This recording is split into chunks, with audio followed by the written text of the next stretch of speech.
Bonjour tout le monde, bienvenue à cet 12e épisode de Origine boréale. Aujourd'hui, on s'en va vraiment au cœur des camps de buse, au cœur de la vie des hommes dans les chantiers, finalement. Donc, il y a une bonne expression qui existait à l'époque, je ne la connaissais pas, je l'avais jamais entendue. On a souvent cette expression-là, on l'a sûrement tout entendu. Il s'en va gagner son pain. Il gagne son pain. Aujourd'hui, j'ai gagné mon pain. Donc, j'ai gagné mon salaire. J'ai travaillé fort pour mon argent. OK? On disait à l'époque, les, les bûcherons allaient gagner leur pain noir. OK? Leur pain noir. Qu'est-ce que ça veut dire? Ben, c'est une image parce que faut retourner au camp de buse, faut retourner au cook, puis tu sais l'image qu'on voit, le cook du chantier du 20e siècle, et son beau poêle à bois, sa poêle à cookerie, là, avec son fourneau, tout ça, ça n'existait pas au 19e siècle. Là. C'était vraiment un feu de milieu du camp de buse, avec un trou où la fumée montait. Là-dessus, sur la plateforme qu'on avait pour faire le feu, il y avait des chaudrons. On faisait beaucoup cuire dans des chaudrons. Donc, le pain, il se faisait cuire dans des chaudrons. Aussi, le pain pouvait faire cuire dans les braises, dans les petites braises fines sur le bord du feu. Puis que ça faisait, on mettait le pain, puis on l'enterrait, puis ça faisait noir. On enlevait la suie dessus, puis on le mangeait. C'était du pain dur, du pain pesant qu'on mangeait. Je sais, mais c'était quelque chose à mettre sous la dent. Puis la même chose avec les chaudrons. Le pain se noircissait de la suie. Fait que c'est pour ça que le pain était noir, la référence du pain noir. Donc, il gagnait son pain noir. Son pain noir, comme on dirait ici. Donc, c'est pour montrer à quel point que la vie était dure juste dans le terme. Donc, les épreuves pendant les chantiers étaient énormes pour les bûcherons.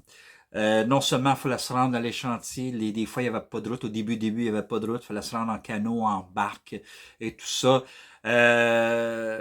Et puis, fallait porter son propre linge, on apportait qu'est-ce qu'on avait. On disait, comme j'avais déjà mentionné, les hommes portaient 80 à 100 livres dans leur propre bagage pour s'en aller au chantier. Mais une fois au chantier, c'était quoi? Donc, arrivé au chantier, c'était une vie dangereuse. C'était une vie dangereuse. Le danger était là constant. Il y avait un danger constant. Donc, une des blessures les plus répandues, c'était des blessures au pied, coup de hache dans le pied, dans le bas de la jambe. C'était dangereux parce que tu vas te couper l'artère, tu vas en mourir même. Avec ça venaient les infections. Donc, il n'y avait pas de médecin dans les camps de bûcherons. Qui était le médecin, qui était le docteur, le chirurgien? Ben oui, c'est le cook. Donc, c'est lui s'il devait amputer une jambe, c'est lui qui le faisait. S'il fallait coudre une blessure, c'est lui qui le faisait. Pour des méthodes pour limiter les infections, comme je dis limiter ou modérer les infections, on utilisait beaucoup la gomme de sapin d'épinette. On utilisait le tabac aussi, le suie du feu. Puis on se faisait aussi d'autres choses pour, pour la douleur. Donc, on utilisait des plantes médicinales qu'on connaissait à l'époque. Fait que c'était ça l'infirmerie du bûcheron. Donc, c'est une dure réalité, on réalise pas des dangers. Un des plus grands dangers, c'était aussi les chicots, les grands arbres sèches là. Fait que les autres, les chicots, quand on coupait, on pouvait faire tomber un chicot, puis le chicot pouvait tomber n'importe quand, dans les vents, choses comme ça.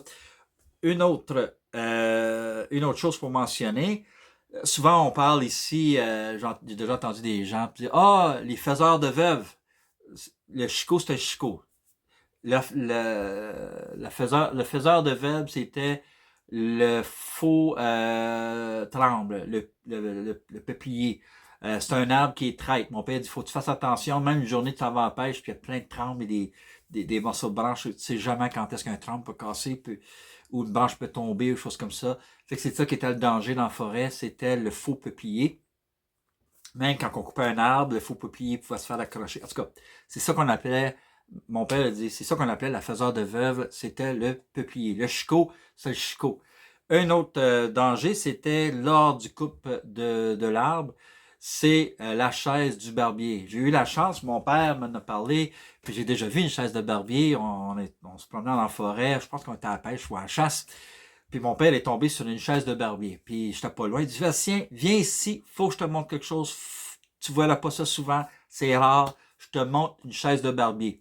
Fait que la chaise de barbier, c'est que t'as le tronc d'arbre, ils ont coupé, puis ça a fendu ici, puis ça a coupé ici. Fait que l'arbre a fait ça. Fait que ça a fait une chaise, ça c'est le bas du tronc, ça c'est l'autre partie du tronc. Fait qu'à place de tomber comme ça, il a tombé comme ça. Le bot a monté, puis souvent, ça tuait l'homme ou ça blessait l'homme automatiquement. Puis, ça peut être le froid qui fait ça ou la manière que les hommes ont abattu l'arbre. Ils l'ont pas fait comme il faut. Il y a quelque chose qui s'est arrivé que il y a eu la chaise de barbier. Donc, la chaise de barbier était une des choses les plus meurtrières dans les chantiers. C'est ce que mon père me disait, là, c'était dangereux, il fallait vraiment faire attention. Aussi, tomber pendant qu'on coupait les arbres, tomber sur, puis se faire des fractures, se fracturer un os, c'était très courant. L'autre, c'était la blessure la plus courante, c'est les engelures, les orteils. Donc, c'est pas, tu sais, j'ai fait aux orteils, non, des engelures, tu perdais ton orteil, il mourait, là, tu sais. Donc, on amputait souvent ton orteil, ou on amputait des bouts de doigts. Puis les bottes, à l'époque, c'était pas les bottes qu'on connaît aujourd'hui, c'était encore qu'est-ce qu'ils appellent, des bottes de langue de bœuf.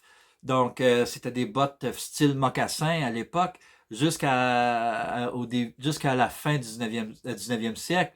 La botte a commencé à s'introduire. La cape d'acier n'existait pas encore. Il apparaît au 20e siècle. Donc, toute cette question d'habillement, tout au niveau de la protection, il n'y a pas de chapeau dur non plus. Tu sais, c'était le chapeau mou souvent. C'était souvent une tuque ou un foulard par-dessus les oreilles, puis des mitaines, des gants. Donc, les engelures, c'était une réalité que les hommes faisaient face. Et puis, ça pouvait amener aussi à des infections, des choses comme ça. Donc, la vie rude et difficile, c'est ça qui était pour les bûcherons. La vie qu'on dirait ici, tough. Faut être tough, faut être dur pour aller travailler dans les chantiers. Donc, au 19e siècle, c'est ça qui était la réalité. C'est ça qui était les camps de bûcherons dans le Pontiac. Oui, on a toujours l'image romantisée des camps de bûcherons, tu sais, des images qui se promènent. T'as le gars qui joue le violon, t'as l'autre qui tape du pied, l'autre qui joue la guitare, puis t'as le poêle à bois, t'as l'autre qui boit un beuvage chaud, là, tu sais. À un moment donné, une photo qu'il y a une bière. Il n'y a jamais eu de bière dans les camps de bûcherons, même au 20e siècle. Là. Il y avait seulement des temps des fêtes, là, mais t'avais pas droit de boisson dans les camps de bûcherons. Ça, c'est un mythe aussi. Donc, il y avait, puis fais-toi pas pogner de la boisson, tu vas te faire donner une amende, puis tu vas te faire éclairer. Puis tu te fais éclairer, t'as pas de salaire, tu t'en vas. OK? À tes frais. Tu retournes à ta paroisse, tu retournes à ta famille, à tes propres frais. Donc, c'était une réalité, fallait faire face, pas de boisson. Donc, la vie au chantier, c'était ça au niveau des blessures, au niveau de la réalité et au niveau du port. Deuxième chose qu'il faut parler, c'est les coûts de vie. Il y avait des coûts de vie dans les chantiers. Au début, on s'occupait de toi. Tu sais, on fournissait la nourriture, on fournissait plein de choses. Mais à un moment donné, les messieurs Bryson et les messieurs Gilmore ont vu une opportunité, même c'est Phil Enright qui a commencé d'ailleurs, à charger des frais aux employés, aux bûcherons. Donc, si tu tombais malade, ça va. Il y a des épidémies, il y avait des pneumonies qui étaient très courants dans les chantiers, la variole, aussi la grippe se retrouvant dans les chantiers. Puis si tu te trouvais couché dans ton camp de buse pour 2-3 jours sur ton lit de sapin, puis je dois vous dire, j'ai une couverture de bûcheron. C'est celui de mon grand-père, Georges Chateaubin. C'est ma mère qui a préservé ça dans son garde-robe. Il y avait un garde-robe plein de couvertes, là. Donc, ses couverts-pieds, puis ses piquets qu'elle faisait, il y avait des affaires des matons, bien évidemment, puis ça lui tenait à cœur. Je suis heureux que ça lui tenait à cœur parce que j'ai pu avoir en héritage la couverture de camp. Donc, voici une couverture de laine de camp. C'est ça que ça va de l'air. Donc, les hommes partaient, soit que tu vas partir, tu avais déjà ta couverture avant de partir au camp, sinon, tu vas les acheter au camp. Tu vas te rendre au camp, puis on te les faisait acheter. Donc, si tu n'avais pas d'outils, c'est pas grave, tu vas acheter ta hache, tu vas acheter ta scie. Donc, toutes ces choses-là, les compagnies forestières savaient. T'sais. Puis, le salaire, il pouvait être même négocié pendant l'hiver. Parce que si tu tombais malade, tu perdais 2-3 jours de travail. Okay? Donc, on ne te payait pas ces journées de travail-là. Tu n'étais pas productif. Puis, en cause tu n'étais pas productif, on te faisait payer une amende parce que tu étais contre-productif pour nous autres. Tu nous faisais perdre de l'argent parce que tu ne travaillais pas. Donc, on te chargeait de l'argent qu'on perdait. Donc, c'est quelque chose, là. Donc, souvent, les hommes se plaignaient qu'ils avaient travaillé fort, dur et très fort, puis dur pendant la saison, puis ils revenaient avec peu d'argent à la famille. Donc, il y a eu beaucoup de plaintes à ce niveau-là qui se faisaient à travers des oblats, à travers les écrits des oblats. On voit que les hommes se plaignaient de ce régime qu'on imposait sur les hommes pour acheter puis payer des choses. Fait que, au début, on payait pas parce que les hommes allaient loin, allaient creux, là, tu sais. Mais là, au fur et à mesure, on pouvait faire les compagnies pouvaient faire un profit sur le propre hommes, ils le faisaient. Donc, les choses qu'on vendait aux hommes, c'était des bottes.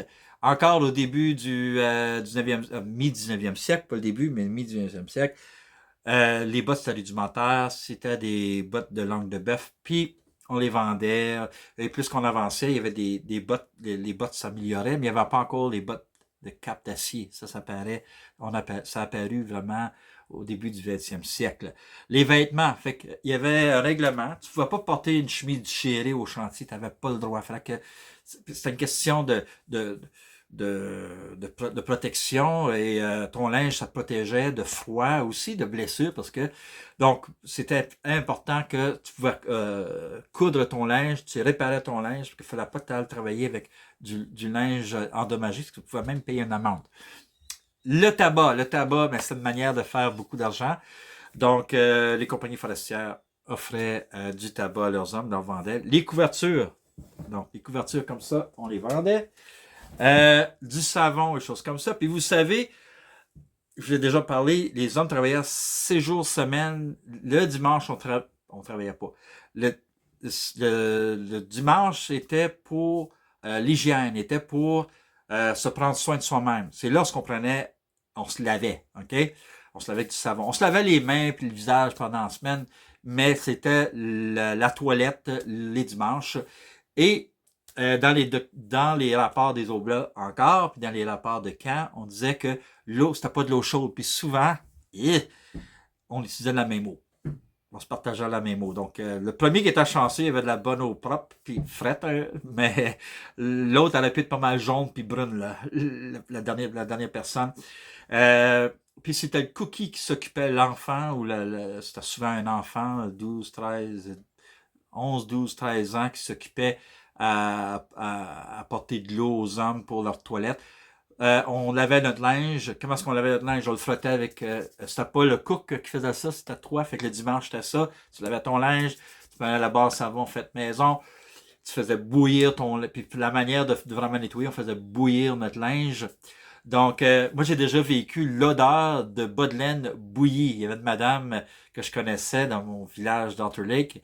Elle faisait encore le lavage dans l'ancienne façon. Elle faisait bouillir. Puis tu sais, le moulin là, qui faisait tordre, là, le moulin à tordre, elle faisait son lavage encore comme ça. Puis, j'étais arrivé à un moment donné, puis il y avait une odeur de bas de laine mouillé.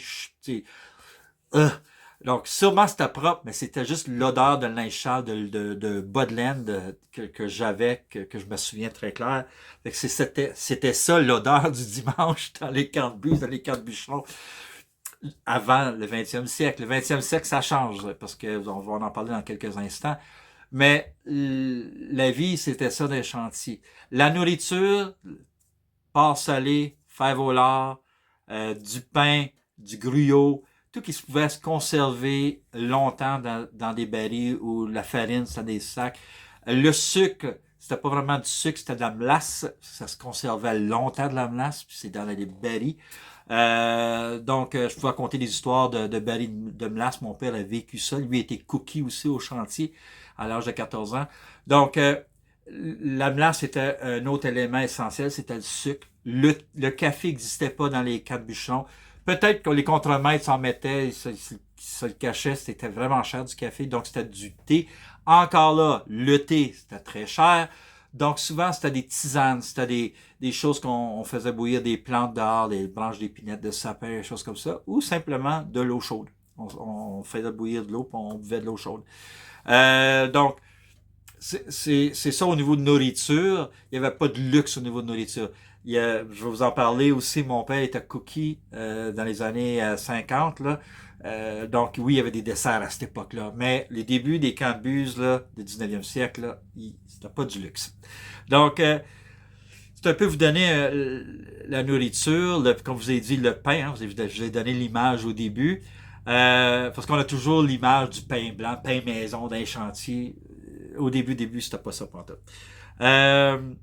Donc, les hommes devaient se prendre soin d'eux autres-mêmes pendant le dimanche, travailler 6 jours semaine. Aussi, les charretiers, les forgerons, les autres, ben de valeur, mais ils s'occupaient de leurs chevaux, s'occupaient de la forge pour s'assurer que les hommes avaient des outils le lendemain pour aller travailler. Donc, le dimanche, il y a des hommes qui travaillaient. Ça bougeait 6 jours semaine dans les chantiers. Il n'y avait pas vraiment un moment de repos. Le samedi soir, on a des histoires, des chansons, des turlutes, des choses comme ça. L'instrument de musique arrive à la fin du 19e siècle dans les chantiers et 20e siècle. Avant ça, il n'y avait pas d'instrument comme tel. C'était de la turlute. La turlute remplaçait le violon. Il y avait le tapage de pied, il y avait le tapage de main, les chants, les contes, on se comptait des contes, on s'inventait des jeux, on se faisait des défis, on s'occupait, le samedi soir, c'était un peu plus jovial, mais il y avait des tensions aussi là-dedans, il y avait des tensions de catholiques canadiens-français et des catholiques irlandais. Au début, c'était pas rose puis facile dans les camps de buse. Il faut avoir souvent des disputes, puis peut-être des petits poignards, on se pognait au collet, là, avec des petits coups de poing, c'était là, au point qu'on a demandé une mission spéciale dans les camps de bûcherons, la mission des camps de bûcherons par les Oblats, demandée par les compagnies forestières, dont Bryson, Gilmore et toutes les autres aussi, là, pour diminuer les tensions. Parce qu'il faut pas oublier, il y a eu une époque où il y avait des shiners, puis c'est ça. Donc, l'Église a joué un grand rôle pour baisser les esprits.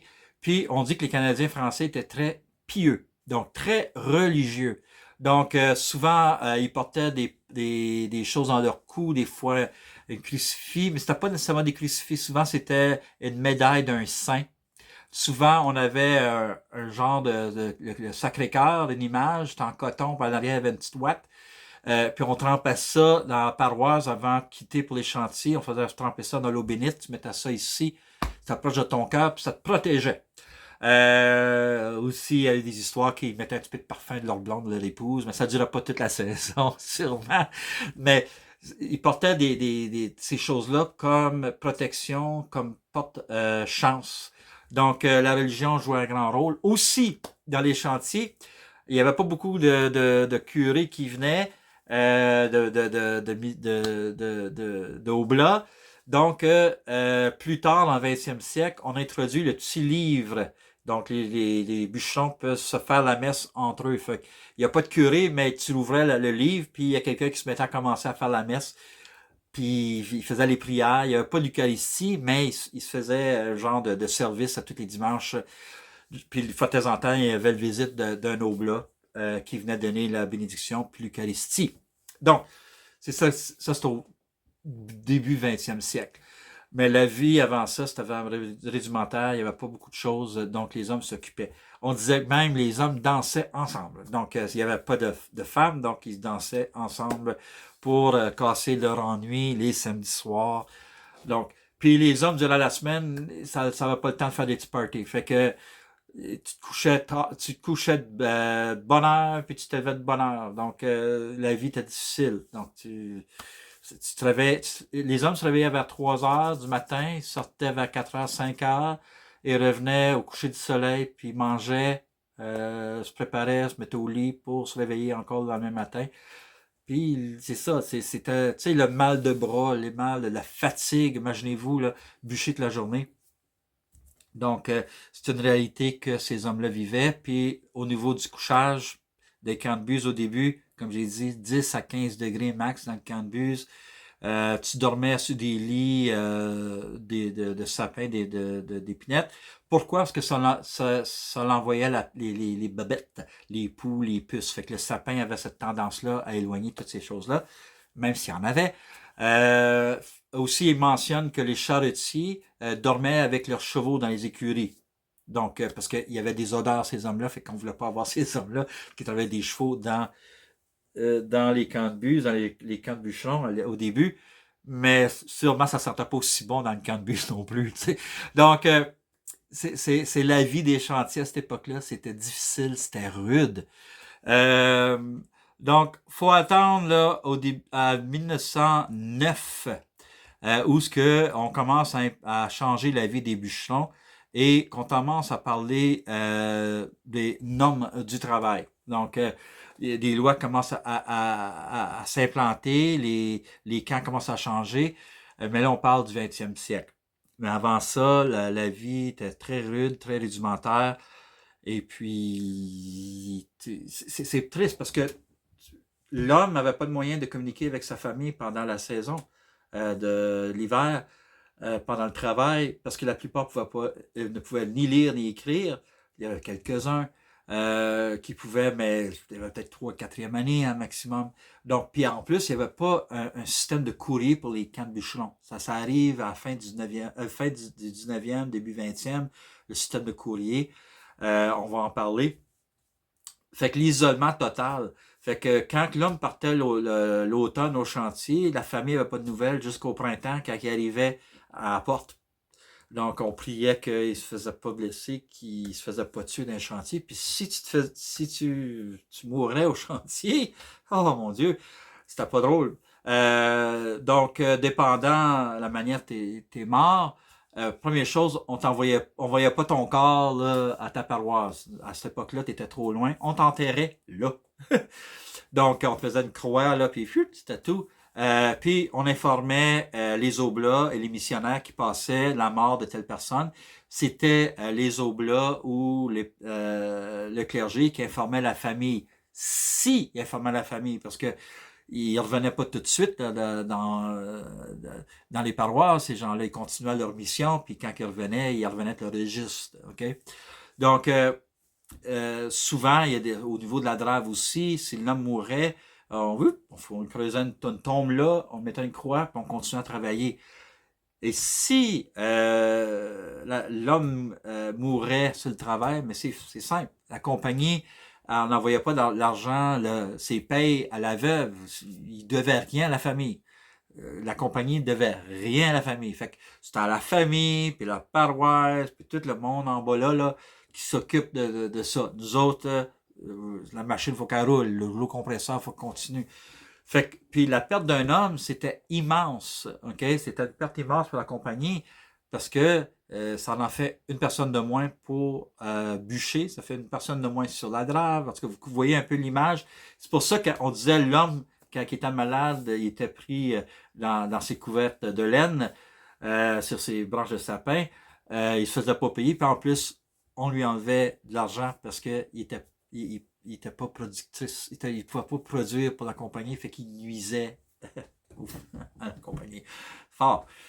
Donc, c'est important de concevoir que le travail dans les chantiers, c'était pas beau pyro, c'était pas romantisé comme qu'on voit aujourd'hui, tu sais, les festivals de bûcherons, tout ça, puis on romantise. Mais on oublie tellement de choses importantes.